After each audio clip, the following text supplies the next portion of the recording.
what's up, everybody? Welcome to the Game Industry Executive Summary. I'm Casey, and with me, as always, is the exclusive Manu Rosier. We got some really cool news. Manu, welcome. Hey, hello. I Hello. hope you're doing good. Yes, always. Still. You were actually mentioning something before the recording. I'm not sure if you want to talk about that, but Let's see if we have time. we'll see. I'm looking at the newsletter, Manu. Mm-hmm. I'm actually a bit disappointed in you today. Yeah. Because my highlight is actually former Xbox studio Tango Gameworks that Mm-hmm. Microsoft was shutting down has actually been acquired by Krafton. Now, I'm not sure how many people are still there because the Japanese market and loyalty to workplaces and how easy it is for developers to get jobs in Japan. And then when they do tend to jump, they actually tend to stick around. But in any case, amazing news that somebody came in and saved. I'm not sure if Shinji Mikami is it? Am I saying the No. name right? If he's still there, but what's your take here? Yeah, we can say that that's a good news. I mean, the reason it was owned by Microsoft is because it was owned by ZeniMax previously.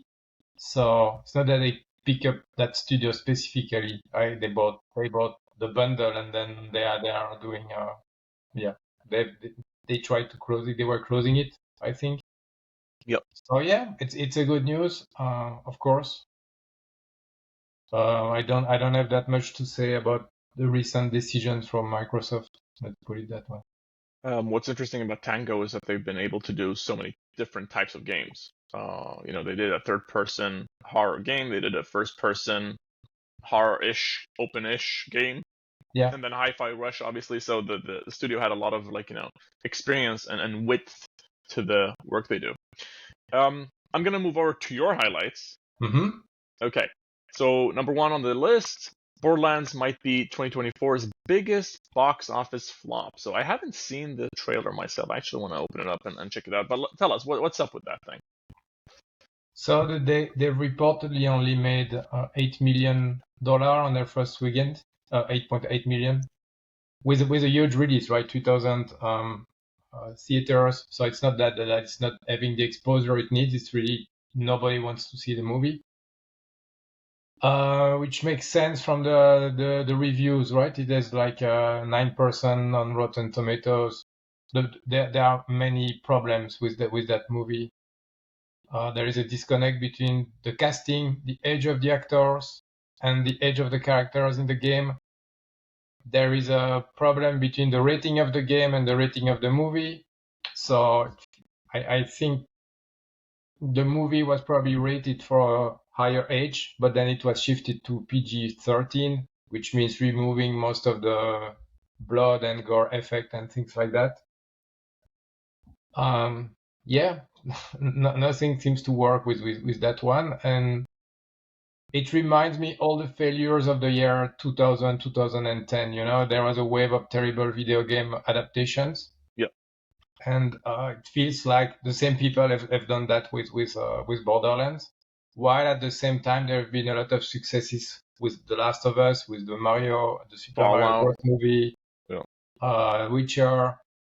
So let's hope it's not a trend, but this one is really not looking great, and it doesn't help the marketing team of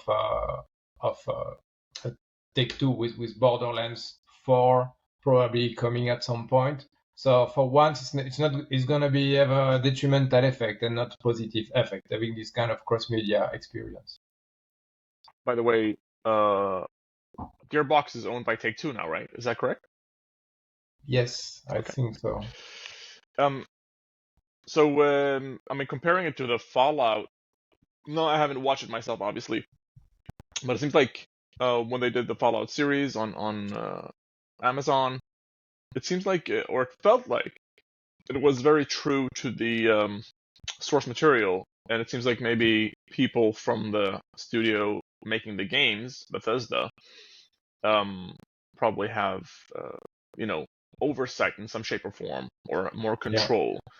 While hearing you speak about Borderlands, it seems like it's one of those licensing Like, oh yeah, here's the thing, here's how it works, here's the color palette, here's the brand, do something with it. I was actually, when I looked at the trailer together with you, I felt like some of the character choices, sorry, the actor choices Yeah. are a bit weird. Absolutely.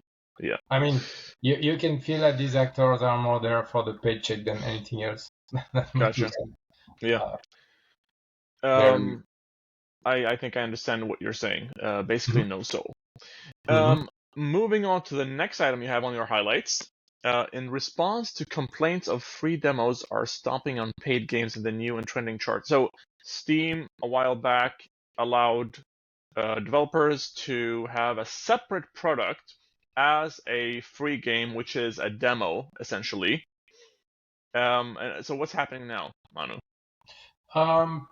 They've moved that, so everything that's kind of free has moved to a new category, which allows allows people to filter easily, and because otherwise you will have a lot of demo in the top, and you can't really make your choice or purchase demos, right? Okay. So that's kind of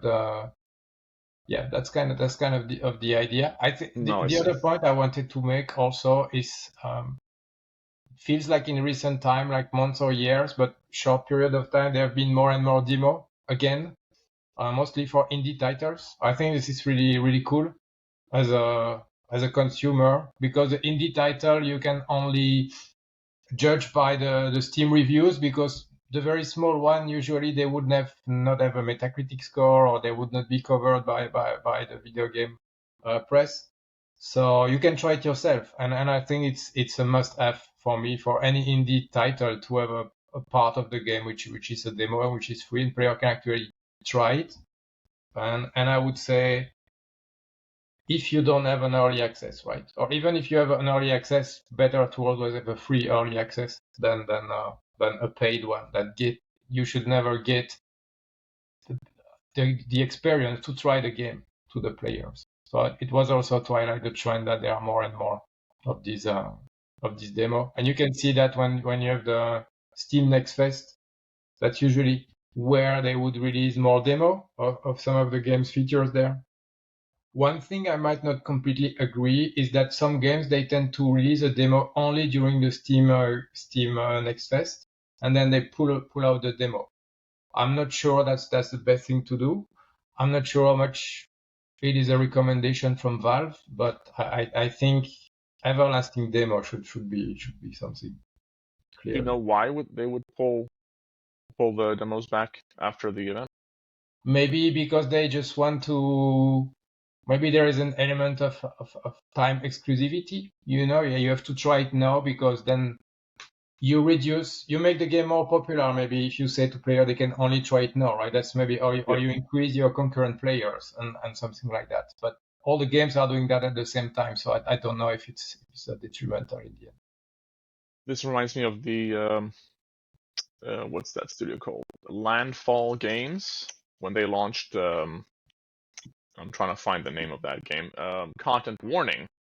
They gave it out for free for 24 hours, and then which is very interesting tactic.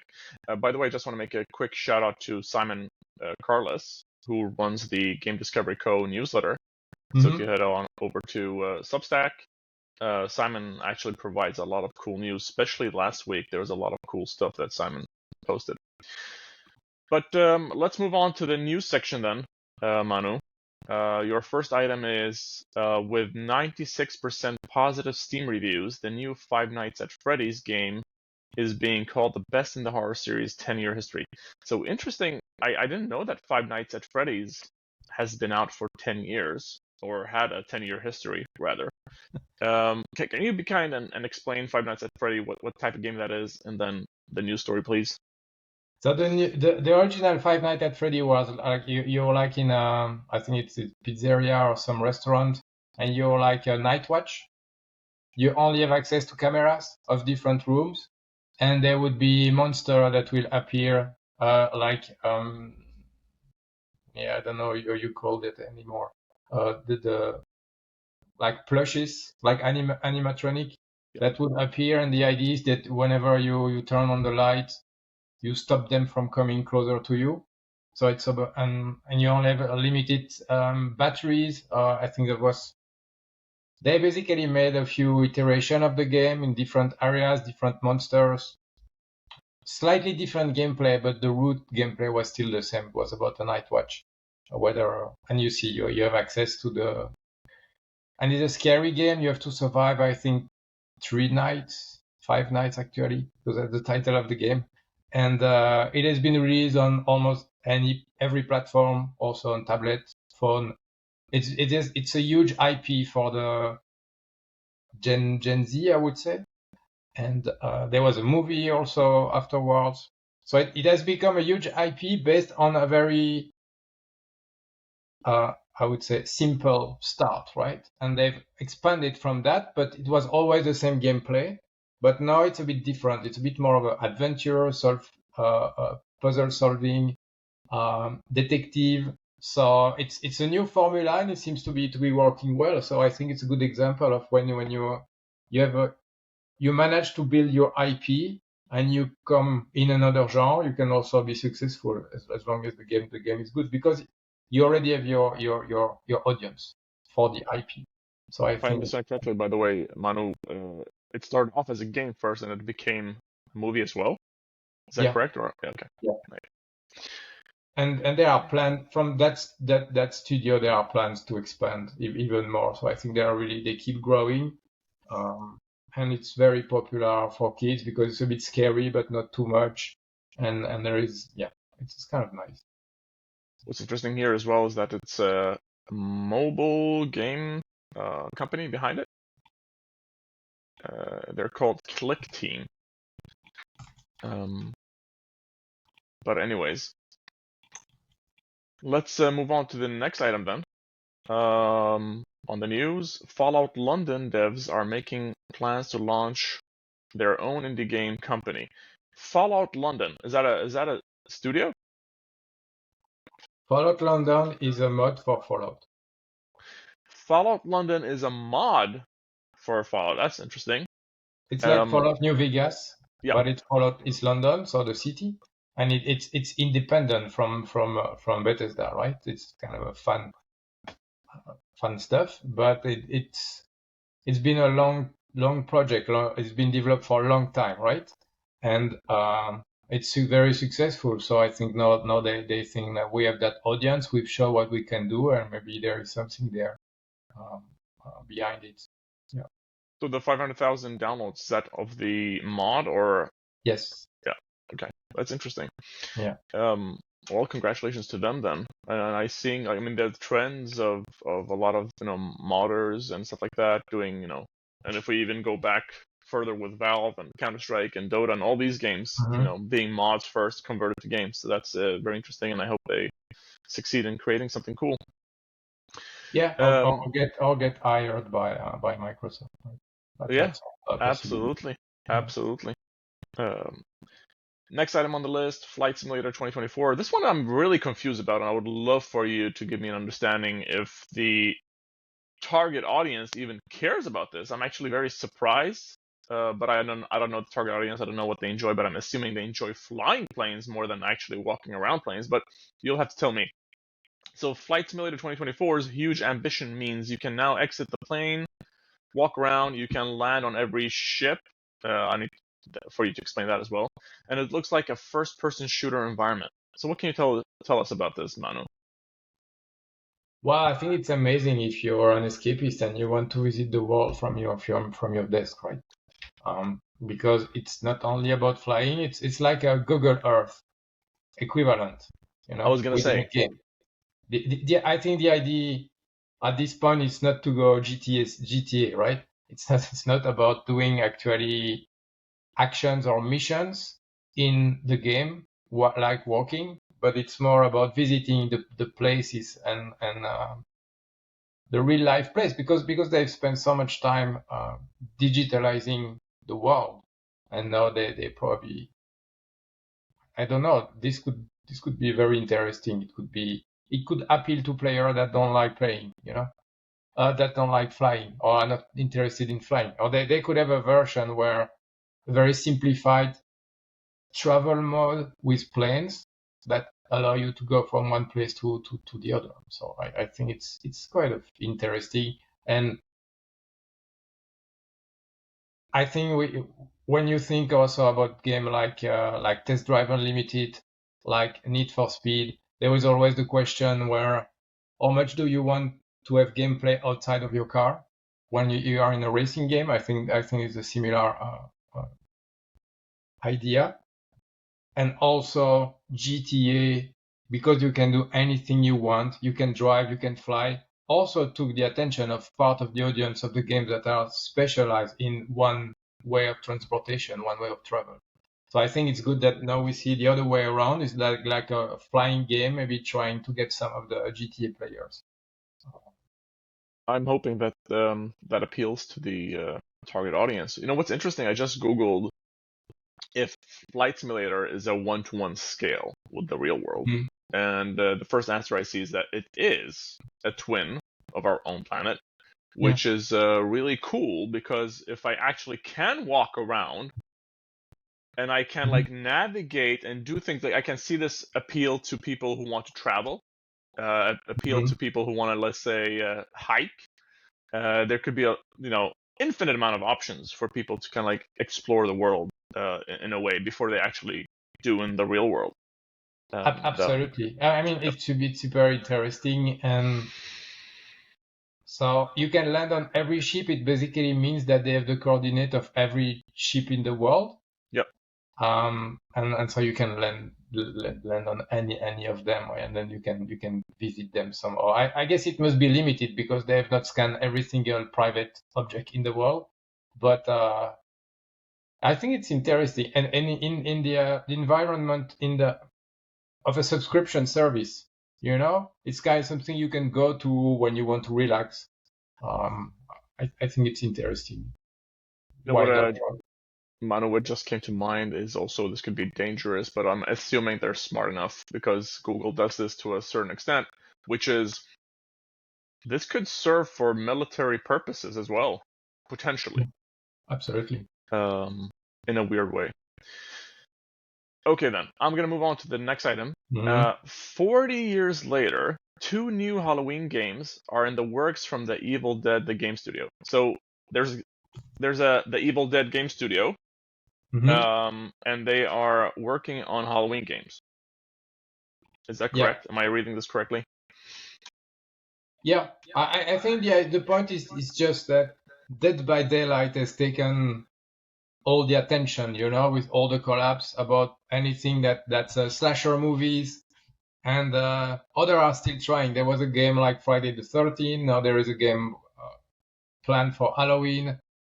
I don't know how successful it will be. I think that the gameplay needs to be significantly different from Day by Daylight to have a chance to be successful. But I think it's interesting also that John Carpenter is involved. I think the guy is like 90-year-old or 85. No. What's interesting here as well, I feel like this week's trend is almost like horror games ish. 76. That was the first movie, or? No. John Carpenter is only 76. Oh, only 76. Well, yes. I mean, probably has some more juice in him to do more. Yes. Really cool. Okay, then I'll move on to the trends. Modern Warfare Remastered is the second best-selling game on Steam thanks to Modern Warfare 2 mod. Yeah. So did somebody release a mod for Modern Warfare 1? Yes. And by the way, I'm assuming this is Modern Warfare 1 2019. Oh no, this is the remastered. Actually, this is not the remake, so to say. So they launched a remaster of Modern Warfare 1 that had the multiplayer, and then they released only the single-player part of Modern Warfare 2 as a remaster of Modern Warfare 2 for 2009. And now there is a project to add all the multiplayer elements of the original Modern Warfare 2 into Modern Warfare 1 remaster. So that's the idea. And it's releasing tomorrow, the mod. I still remember like Modern Warfare launching roughly 2013 5, 6-ish, around that Yeah. era. 7. Yeah, and just taken over everything. I think this was the PlayStation 3, 360 era of consoles as well. Let's move on to the next item on the trends here. So, by the way, there's also the second thing I'm noticing in your newsletter this week. Mods is a thing, obviously. This is one that actually appealed to me, and I want to talk about as well. The Day Fear Changed, the legacy of PT. PT, which was a project that Kojima was working on at Konami, and they released this demo on PlayStation 4. Mm-hmm. And then there was this thing where they pulled the demo out, and then people who had installed the demo on their consoles were able to sell their consoles for a significant amount of money. I'm sure there's people who are still doing that. I also know that there are some people who hacked it in some way or form, and now you can actually play it if you want to. But in any case, what can you tell us about the legacy of PT here? I don't know. I find it interesting to dig in history sometimes and see that something like as small as a demo, kind of, we still talk about it 10 years later, right? That's crazy. That's crazy. I didn't have the chance to play it back then, but Manu, and I have to say something. There is a PlayStation 4 in the DICE office that has the PT demo that I downloaded maybe 6-7 years ago.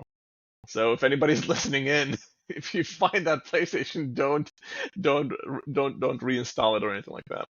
Absolutely. Yeah, I think I remember I had that at the office also back then, like a long time ago, or even on my console, but probably I deleted it at some point. I don't know, is it lost forever, or does Kojima or the owner of the IP still have something in mind? We'll see. But Resident Evil has become so successful since then that then it's like it's becoming difficult to compete with them at the same time. Yeah. Interesting enough, what I also noticed with PT, the style of horror and the idea of this loop thing where you're going in like in this small corridor and like trying to find differences and find clues. There is a Japanese developer. Now I forgot the name of this studio and game. I'm trying to Google at the same time. Platform 8, I think it's called.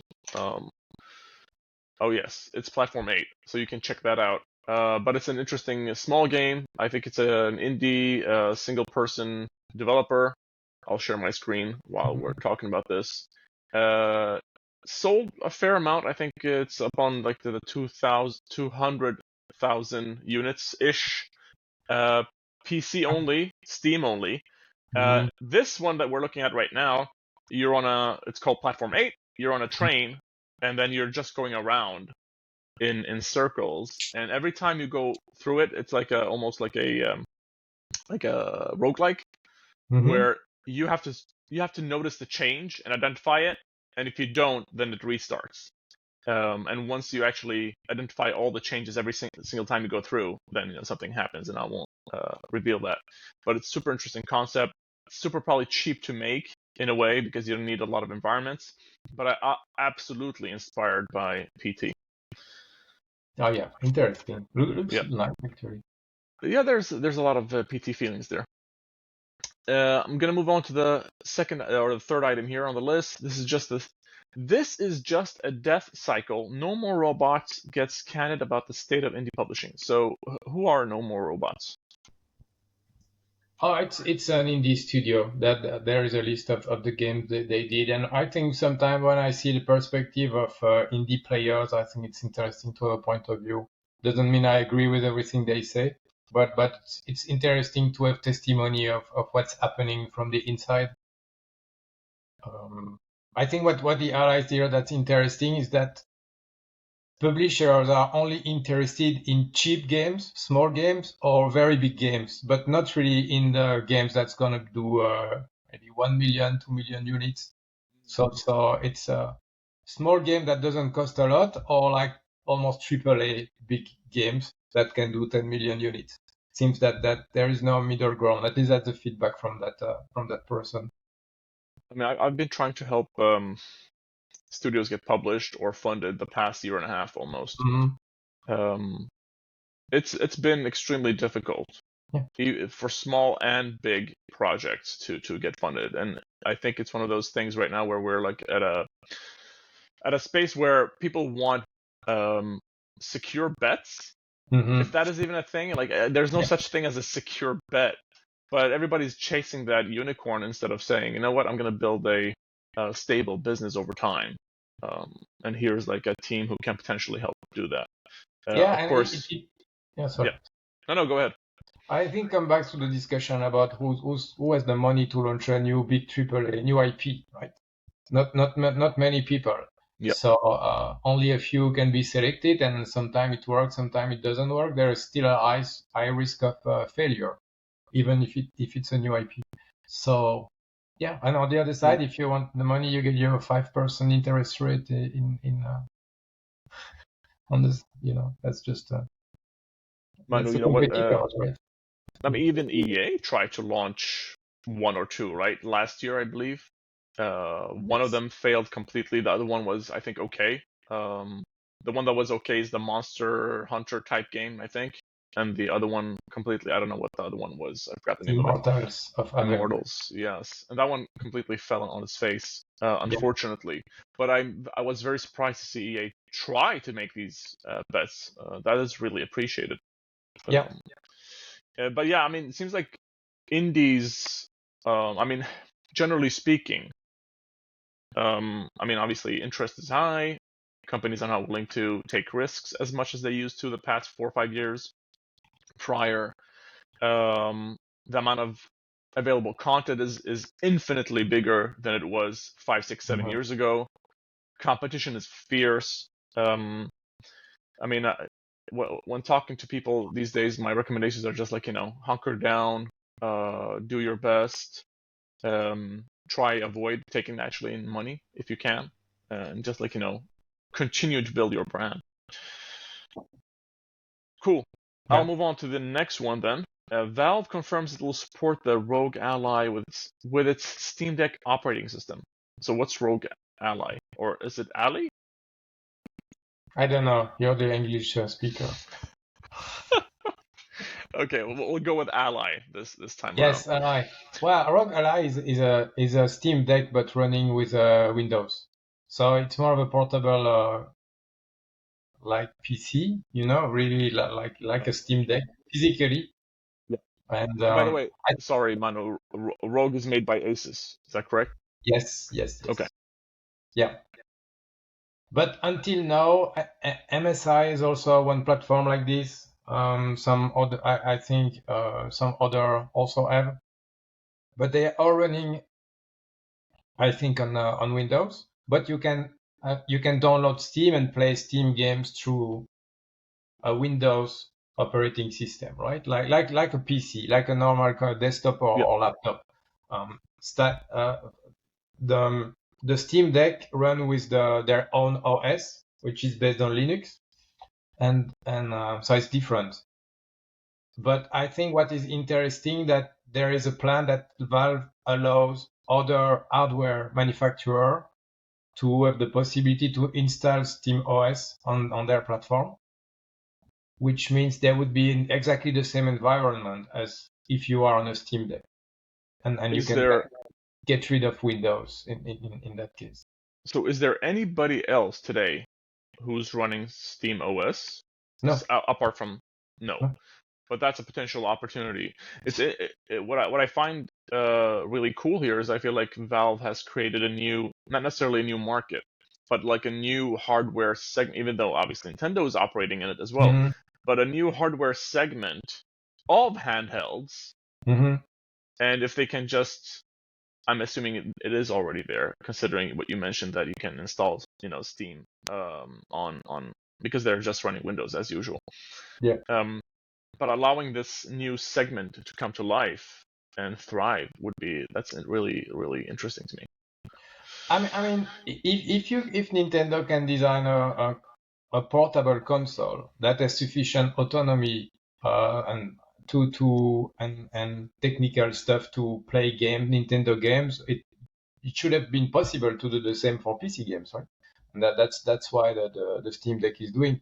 And I'd see the added value probably is running within the Steam OS. Also, it's easier for developers, right? Because there might be optimization specifically for that operating system compared to a portable Windows version. And this reminds me of the Steam machines, if you remember the Steam machines. Is that the small like Apple TV thing that you could plug to your TV? Yes, something similar. That was something you plug to your TV, and then you plug a controller, and you can play with it. And the idea back then is that any manufacturer could build one, if I remember correctly. So, but that Steam would be the main thing on that, like hardware. Is that what I'm hearing? Okay. Yeah, exactly. So maybe you might think that at some point Valve will move away from actually selling Steam Decks. Right? By the way, if I remember correctly, wasn't the Steam machine like almost like a USB stick, but it's streaming from your computer? No. Okay, I thought it was that. But anyways, please continue. No, I mean, my memory is more like a little box where you could that you could plug. Oh, here we go. So, unlike gaming consoles, the Steam machine does not have a specific configuration of hardware, but a minimum specification of computer hardware components that would be needed to support the SteamOS operating system and games developed for it. But that means it has to. Where does the content come from? It has to come from somewhere, right? Yes. Okay. But if we go one step back, then. What impact do you think this might have on considering Steam has almost every single game apart from exclusive Nintendo games? Will this have any? Do you see this having any impact on like the divide on the handheld market? No, not really. I'm not sure how much like Epic, for example, is supporting these kind of devices, the one that have Windows operating system. I've not heard anything from Epic about that, and they are like the Epic Game Store. I think it allows the user to have more choice, right? Which is always good. They can run games or stay in their Windows environment, or maybe to perform other tasks with the device. They can have access to the game store from Microsoft, for example. They can have access to the Game Pass by having the Office, the Windows OS. Or if they want to play, they might have a dual boot where they can boot in the Steam OS if they want the best Steam experience on their portable device. So I think what I see, it makes the other device more appealing than before compared to the Steam Deck, because now you can choose. Because maybe one company will launch a cheaper or higher spec Steam Deck that would allow you to run the games at a higher FPS, for example. Yeah. That Steam is not offering right now with the Steam Decks. So I think they are doing that because ultimately they are making money out of their shop and not out of selling Steam Decks. Steam Decks is just another platform. That's ultimate goal. What's interesting, if you could, with the other options then, if you could plug them into HDMI to a bigger screen, and then on top of that, if you could plug in a keyboard and mouse, then it could double down as both a laptop-ish item as well as like a desktop item if you wanted to. Yeah, okay. Well, there is already you can already connect a Steam Deck to a TV, right? Oh, so there you go then. It's already there. But yeah, I agree. It like the Switch. Really think as it as the Switch basically. Yeah. You can do all this stuff. Thank you for that, Manu. Then I'm gonna move on to the next item, the rumors. Now I don't have a link, but that's fine. All Black Ops 6 campaign cutscenes have been leaked, supposedly. Or maybe they have. That's I put that as a rumor. Let's say the rumor section is also kind of the leaks section. Yes. Let's put it that way. For And those who are reading the news or getting the newsletter. yeah, I mean, there's not that much to say. It's just funny. Let's put it that way. And it's coming from, I think, PlayStation 4 console, jailbroken PlayStation 4 console. There was something that was possible to do, and then someone has extracted all the videos and just put them online, which is not great when you are doing your marketing campaign, right? Well, mostly. No, I mean that unfortunately sucks. Going over to the numbers, again, Valve's here. Valve's an unannounced game Deadlock tops 20,000 concurrent players. So if I remember correctly, Deadlock is that a hero shooter? Yes, it's kind of an Overwatch type of game. Overwatch MOBA. Apparently, it's really good, but they don't talk about it, right? It's kind of funny because it's Valve, Valve. I write that in my in the take. It's like are they trying a different approach, or they just don't care, or they don't need to invest marketing money because they just let people playing, and then if the game is good, everybody will know about it very soon. That's Valve is at a very peculiar position in terms of they have to deliver quality. They can't just wing it. There's their reputation is on the spotlight, and if you look historically speaking, have they ever at least the past 10 years, have they ever released something that didn't succeed or didn't take over? Oh yeah, totally. Yes.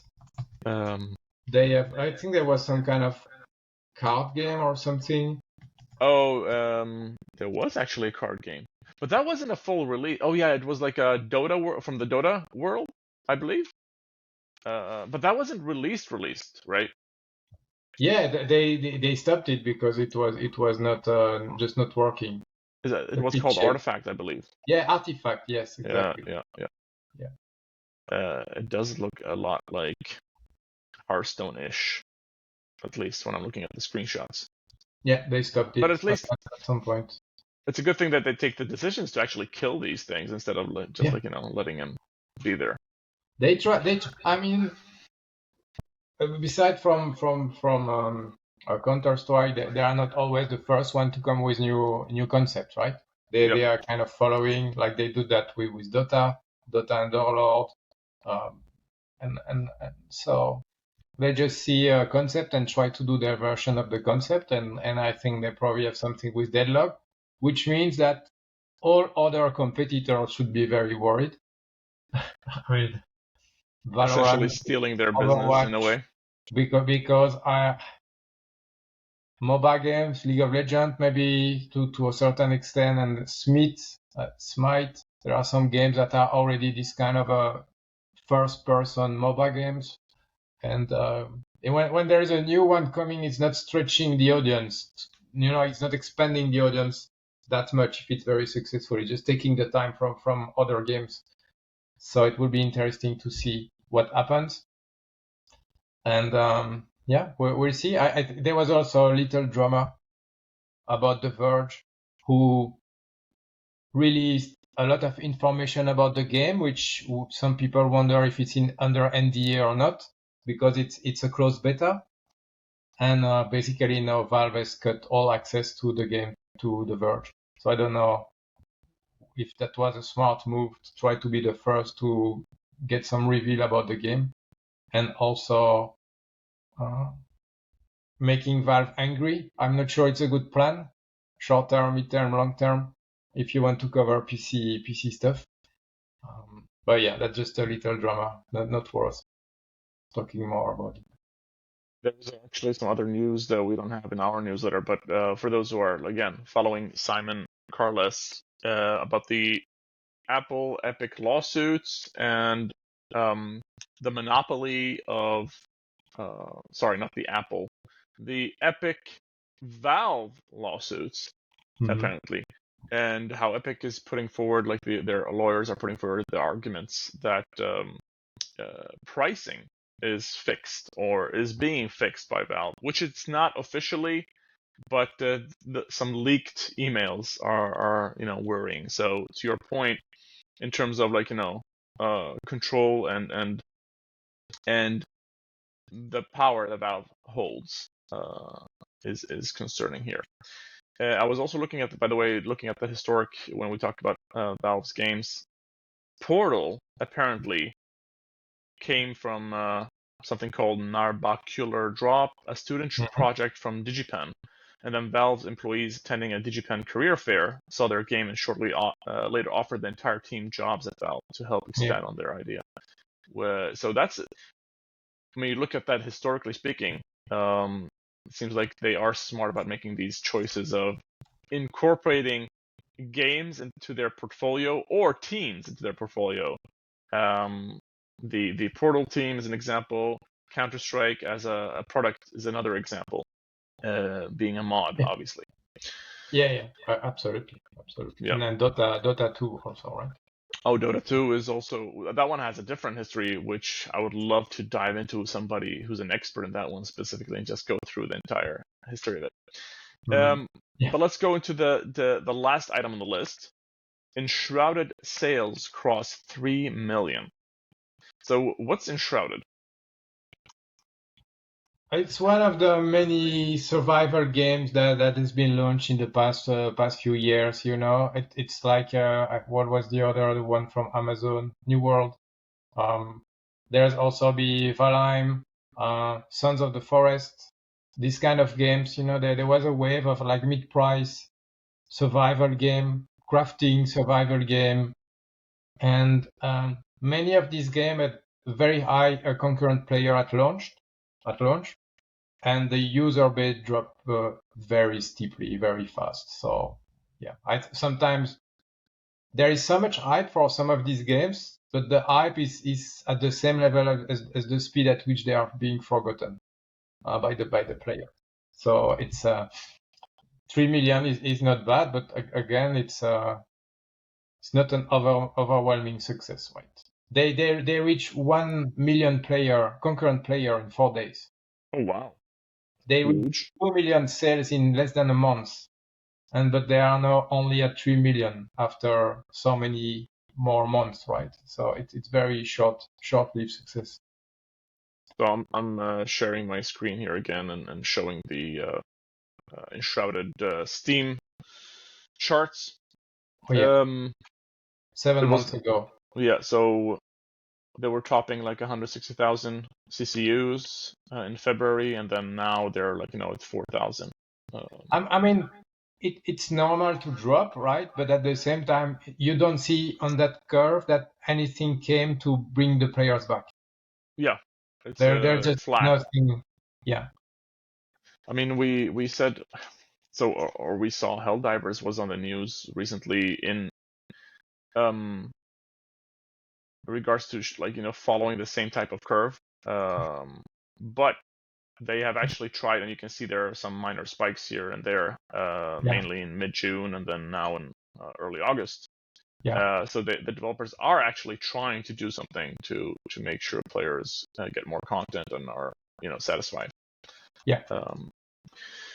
Cool. So that was the last item on the list. Is there anything else you'd like to add, Manu? Well, there's one you skipped about Take-Two CEO believes PC is a big growth market.